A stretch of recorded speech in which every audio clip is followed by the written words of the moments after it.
Good morning, family. So good to be with you guys this great morning. My name is ANIEKAN BASSEY. If this is your first time seeing me, this morning devotion will be taken from the book of Judges, chapter number 7, verse number 9. And I titled it Conditioned to Win, part 1. So please open your Bible with me. Judges chapter number 7, verse 9. I already got mine open.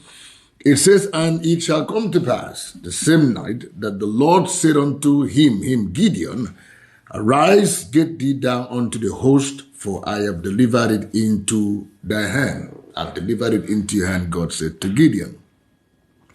The book of Judges is a very interesting book, okay? Gideon had just drafted 32,000 men to go to battle. But God stepped in somewhere along the line to reduce or to prune down the number, to prove a point, okay? You will notice that in verse number 3, God says, "Now therefore go to proclaim in the ears of the people, saying, Whosoever is fearful and afraid, let him return and depart early from Mount Gilead."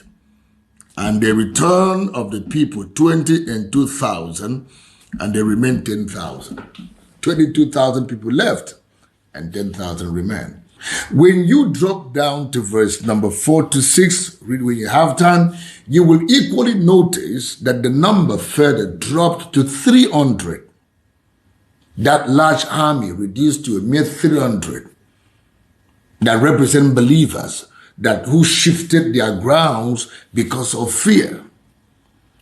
Child of God, from the story I just read, you will notice that all those men who refused to go to battle were called, chosen, and had potentials, but they could not join the winning team because they had allowed themselves to be garage influenced, controlled by the spirit of fear.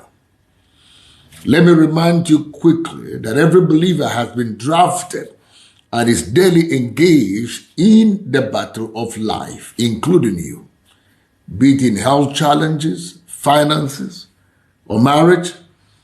But unfortunately, in this battle, not everybody wins. You will agree with me that fear did not allow those men to even take a step, and they ended up going back empty-handed, while others went and got the victory. The enemy is still introducing fear today through sight and through sound. That is what you see and what you hear. And that is why I believe God also gave us 365 fear not in the Bible. In other words, God is saying to you, for every day this year, fear not, in spite of what you see or what you hear. Child of God, it is your time to rise up in courage and faith. Discard every fear and move in obedience to the word that God has given you. I promise you, you'll see yourself lay hold upon the promised victory.